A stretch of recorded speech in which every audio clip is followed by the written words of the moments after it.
सत्य सनातन धर्म की जय हो। आइए मेरे भोलेनाथ, भोलेनाथ के लिए जोरदार तालियां। स्वागत करें। बोले शंकर भगवान की जय हो। मेरे प्रिय परिवारजनों, लगातार हम बार बार प्रयास कर रहे हैं आपकी समस्याओं का समाधान करने के लिए। समस्याएं समाधान क्यों नहीं हो पा रही हैं, और हम ये आपसे जानकारी लेना चाहेंगे। मेरे प्रिय भक्त, थोड़ा सा शोर शराबा विराम करें। अगर कुछ लेना है तो शांति का दान दीजिए। भगवान बड़ा है या फिर भक्ति? भगवान बड़ा है या फिर भक्ति? बताइए, जानकारी दीजिए। भगवान बड़ा है या फिर भक्ति?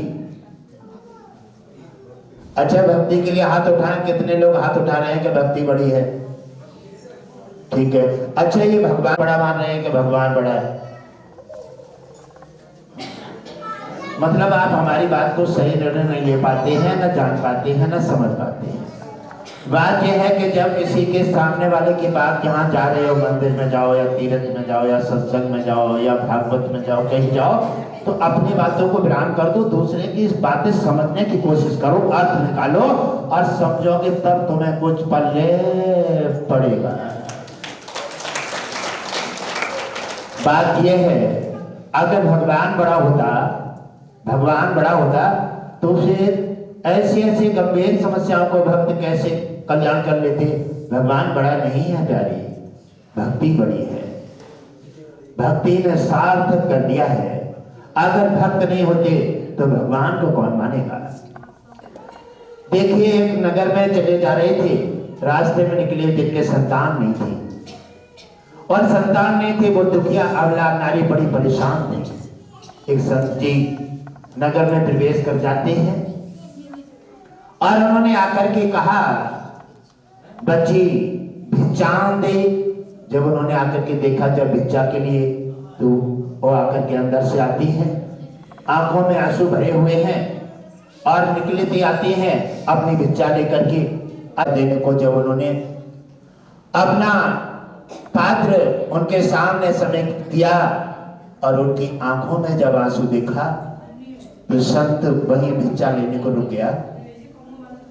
और साधु ने कहा, देवी, ये आपकी आंखों में आंसू कैसे हैं? आंखों में दो प्रकार के आंसू होते हैं, एक सूखे और दुखे। सूखे आंसू होते हैं वो ठंडे होते हैं, और दुखे आंसू गर्म होते हैं।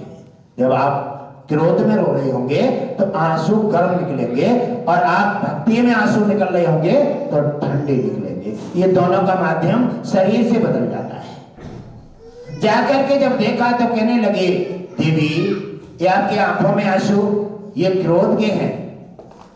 और जरा हाथ बढ़ाइए। हाथ बढ़ाया, कहने लगे, देवी, तेरी संतान नहीं है, और संतान से तू पीड़ित है।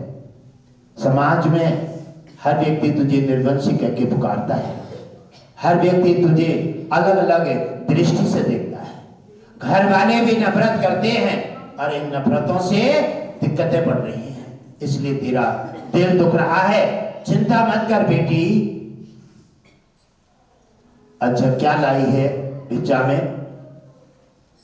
तो दुखिया की स्थिति ज्यादा अच्छी नहीं थी और कुछ नहीं बना पाया। और उधर साधु जो है, कई साल की तपस्या से उठकर आने की भूख की इच्छा हुई, और आकर के सबसे पहले उन्हीं के दरवाजे पर पहुंच गए। और दरवाजे पे जाकर के जब देखा तो उन्होंने 4 चपाटियां अपना थोड़ी सी शक्कर रख करके और ऋषिराज को भेंट कर दिया।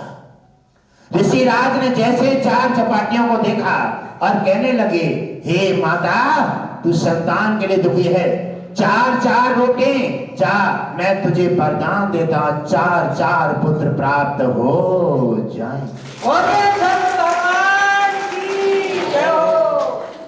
और उधर उससे पहले उनके लिए बता दिया था किसी ऋषिराज ने कि तुम्हारे 7 जन्म तक संतान नहीं है।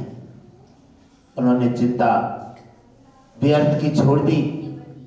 अंदर अंदर कोई कुछ कह देता था तो रोती थी और उनकी बात को समझ लेती थी।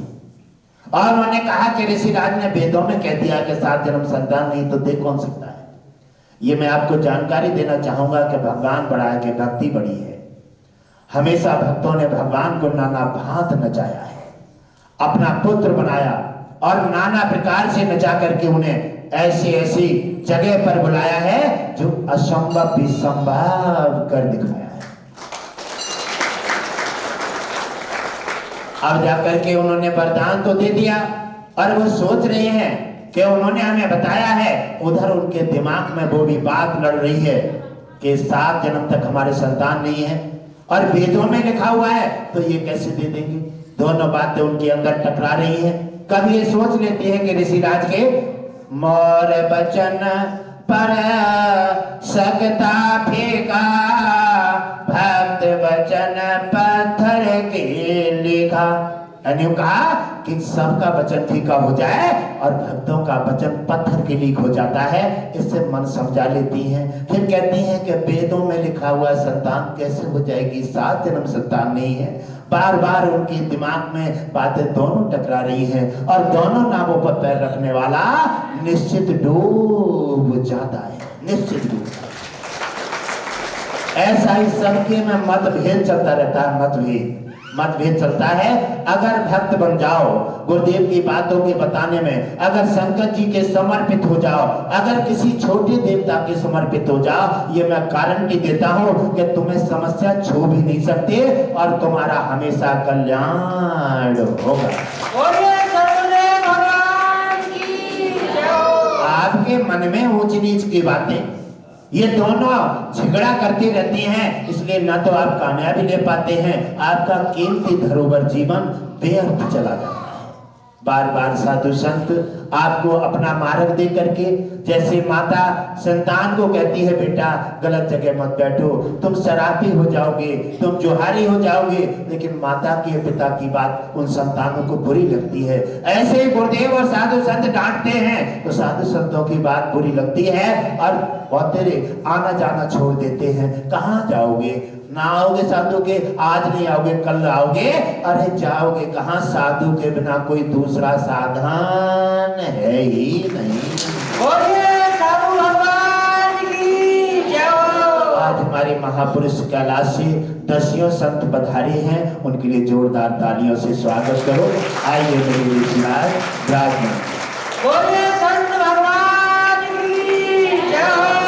मैं इस माया जाल से हटा करके आपको प्रत्यक्ष दिखाना चाहता हूं, लेकिन क्या करूं, तुम्हारी जो मन में चल रही है हलचल, इससे आप हट नहीं पाते हैं। क्योंकि हम कहते हैं सत्संग आओ तो अगर तुम्हारी भैंस दूध दे रही है या घर में शादी आ गई, कामकाज आ गया, तो कीमती सत्संग को छोड़ देते हो और बेमतलब की बातों में आकर के उलझ जाते हो। इसलिए गुरु की आशीर्वाद से तुम वंचित हो जाते हो। बार बार हड़चल हो रही है, लेकिन वो बार बार उन्होंने निश्चय कर दिया कि चलो वेदों की बात तो है, लेकिन संत जी ने कहा है तो दान पुण्य सेवा और बार बार गुरुजनों की बात पर ध्यान देना। लगातार अपना कामकाज कर रही है और गुरुजनों की बात पर उन्होंने विश्वास कर लिया। समय हुआ और समय होने पर उधर ठहर गया। 1 पुत्र का जन्म हुआ, 2 का हुआ, 3 का हुआ और 4 पुत्र बारी बारी से हुए। ऐसे थोड़ी मिली। उधर संत जी के पास जैसे ही वो वरदान देकर के अपने तपस्या करने की तपोभूमि पर पहुंचे, तब तक यमराज आ जाते हैं। यमराज ने कहा, मुनिराज आप मेरा विधान क्यों खराब कर रहे हैं? अरे इनके 7 जन्म संतान नहीं है और आपने वरदान दे दिया 4 पुत्रों का, आप कहां से देंगे?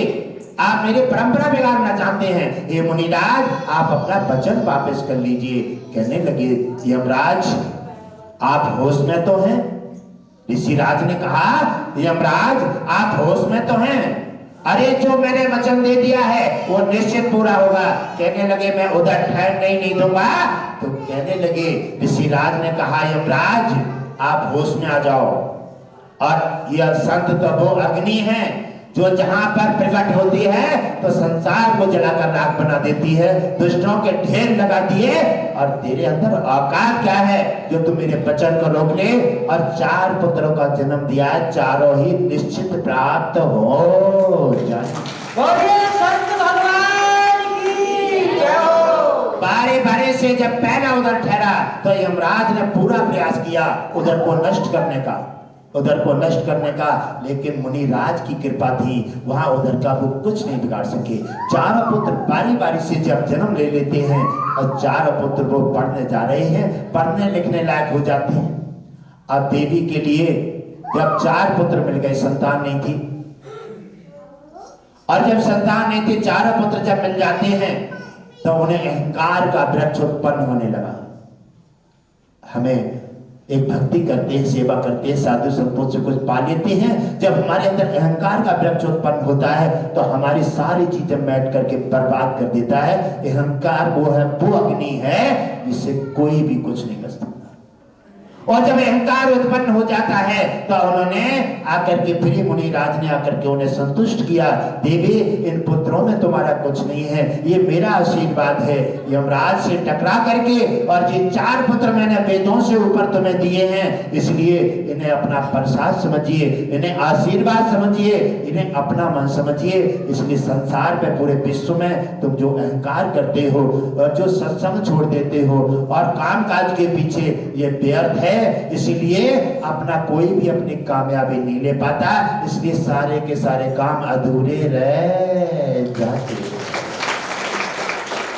अगर भक्ति में दम नहीं होता, बल नहीं होता, तो 4 पुत्र वेदों से ऊपर वो कैसे ले लेती। इसलिए भक्त बड़ा भगवान बड़ा नहीं है, भक्ति बड़ी है। भक्ति सार्थक बना करके, भक्ति पर विश्वास करके, गुरुदेव की आज्ञा का पालन करके कोई भी कदम पूरा कर सकते हैं। भगवान को धरती बना सकते हैं, उसे पुत्र बना सकते हैं, उसे बेटी बना सकते हैं। ऐसा कोई काम संभव नहीं है। भक्ति ने हर चीज सार्थक करके दिखा दी है। और भक्तों ने देखो, मीरा ने, सत्यवान सावित्री ने, ध्रुव ने, प्रहलाद ने, ऐसे ऐसे भक्त हुए राजा मोहरत जैसे, जिन्होंने अपने पुत्र को आरे से आधा आधा फाड़ करके और ऋषिराज का वचन पूरा किया। आज तुम थोड़ी सी ऋषिराज की बात मानकर सत्संग नहीं जा सकते, आप कोई यज्ञ में नहीं जा सकते, जो सारे काम आपके काम की चीजें हैं, लेकिन छोटी छोटी बातों में उलझ करके और कीमती चीज को खो करके और सिर मस्तक में मार मार के हाथ अब पछताते हो। इसलिए फिर क्या कहते हो, हमारा गुरुदेव ने ये काम नहीं बनाया, हम गए थे कई बार गए, हमारा ये काम नहीं बना। काम है तुम्हारा पुराना, परेशानियां हैं, और गुरुदेव ने आपकी लाइन डाल दी है, लाइन पूरी नहीं होगी तब तक लाइट नहीं आएगी। लाइट पूरी नहीं होगी, लाइट नहीं आएगी। इसलिए आपने काम काज किया, 2 बार गए, आपको जाना चाहिए 50 बार, 2 बार जाकर के आप बैठ गए और गुरुदेव से हमारा ये काम नहीं हुआ। ये काम गुरुदेव की गलती नहीं है, ना भगवान की गलती है, आपकी भक्ति में कमी है, आपकी भक्ति में छल है, आपकी भक्ति में खोट है, आपकी भक्ति में दंड फंद है। इसलिए आप कामयाबी नहीं ले पा रहे हैं। इसलिए हमें किसी पर आरोप लगाना, किसी पर दोष लगाना और किसी के घर पर, किसी के दरबार में, किसी के सत्संग में, किसी के एक समागम में जाकर के हड़चल मचाएं, हम किसी की दिक्कत करें, तो ये किनका काम था? पहले यज्ञ में, तपस्या में कौन विघ्न करता था? राक्षस विघ्न करते थे। आज तुम हिंदू होकर के फिर कहते हो हम भक्त हैं, फिर कहते हो हम भक्त हैं। गुरु की आज्ञा का उल्लंघन करो, आकर के दरबार में विघ्न करो, आकर के सत्संग में विघ्न करो, अलग अलग बातें करो और फिर कहते हो भक्त हैं। अरे तुम तो राक्षस जैसे काम कर रहे हो, राक्षस जैसे विघ्न राक्षसों ने किया और तुम राक्षस जैसे काम कर रहे हो, फिर कह रहे हम भक्त हैं। भक्ति तो तुम्हारा अहंकार है। भक्ति तो आपको कोई कहने लगे मैं भक्त हूँ, मैं भगवान हूँ, मैं स्वामी हूँ, ऐसा थोड़ी हो सकता है। क्या भक्त बन गए अपने कहने से? आप भक्त नहीं है, राक्षस जैसे काम कर रहे हैं और आप बड़े भक्त बन रहे हैं विष्णु जी के। ऐसा नहीं है, ये अज्ञानता है। आप अपने अंदर में जाकर के अपने मलबा का निखार करो, आप अपनी बुद्धियों का सुधार करो, और जब तक भक्त नहीं बनोगे तब तक कोई भी मनोकामना पूरी नहीं होगी। भगवान की जय हो। देखो कितना बड़ा काम किया है। एक अबला नारी ने 7 जन्म संतान नहीं थी और भक्ति मार्ग से उसने 4 पुत्र प्राप्त कर लिए। ऐसे ही तुम भी भक्त बनो। तुम भी क्या नहीं पा सकते हो? तुम थोड़ा सा धन नहीं पा सकते, गरीबी झेल रहे हो। तुम थोड़ा सा कष्ट नहीं हटा सकते, बीमारी का, और बीमारी झेल रहे हो। तुम थोड़े घर की कलह नहीं हटा सकते, घर की कलह में आप गोता खा रहे हैं, घर को परेशान कर रहे हो। आपका मानव जीवन इतना धरोहर जीवन है और फिर भी भक्ति का वर्चस्व लहरा रहे हो। आप बताओ, ये तो व्यर्थ चीजें हैं। आप घर के कलह समाप्त नहीं कर सकते, आप अपने घर का रोग खत्म नहीं कर सकते, आप गरीबी नहीं हटा सकते, आप काहे के भक्त हैं? गुरुदेव ने बताया था कि कबूतर बैठा है बीच में और नीचे शिकारी है, ऊपर बाज। ध्यान देकर सुने, बीच में कबूतर बैठा है, अपना भजन कर रहा है विष्णु जी का। नीचे शिकारी कबूतर को मारना चाहता है और ऊपर बाज है। बाज भी कबूतर को और शिकारी भी कबूतर को। 2 शिकारी हैं और एक भक्त है। कौन बचाएगा? भगवान विष्णु देख रहे हैं। लक्ष्मी कह रही है, नाथ कृपा कीजिए। कहने लगे, लक्ष्मी आप बहुत जल्द घबरा जाती हैं, आप चिंता मत कीजिए, मेरी भक्त पर पूरी दृष्टि है, क्योंकि वो मेरा पूर्ण भक्त है। और भक्ति जब पूर्ण हो जाती है तो फिर मैं उसे अपना स्वामी बना लेता हूं और मैं उसका सेवक बन जाता हूं। बोलो लक्ष्मी नारायण भगवान की जय हो। और वो परमात्मा ने इतने इतने बड़े काम किए हैं, इतने बड़े काम किए हैं जिनके लिए तुम्हारी को कोई ध्यान नहीं है। सनातन को बिल्कुल ध्यान नहीं है। आप कहाँ चले गए हैं? आप केवल छोटी छोटी चीजों में, नौकरी में, खाने में, अपनी नाना प्रकार की संतान में, पढ़ाने लिखाने में, छोटी छोटी चीजों में, ये में भी तुम्हारा कुछ नहीं है। ये जीवन तुम्हारा नहीं है। कोई जीवन तुम्हारे हाथ में है? कोई चीज तुम बना सकते हो? कोई चीज तुम रोक सकते हो?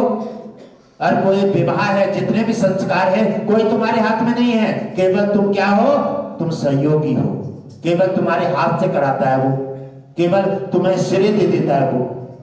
अब घटघटवासी जी कम्बल बांटेंगे कार्यक्रम में, घटघटवासी जी का कार्यक्रम हो रहा है, क्या घटघटवासी जी के पास रखा है? क्या रखा है? घटघटवासी जी क्या कर सकते हैं? नहीं, घटघटवासी जी को श्रेय दे दिया है। कम्बल किनके हाथ से बटेंगे? घटघटवासी जी के हाथ से। ऐसे ही भक्तों के हाथों से श्रेय दे करके, और भगवान विष्णु ने भक्तों का मान बढ़ाया है, मान बढ़ाया। बोलिए भक्त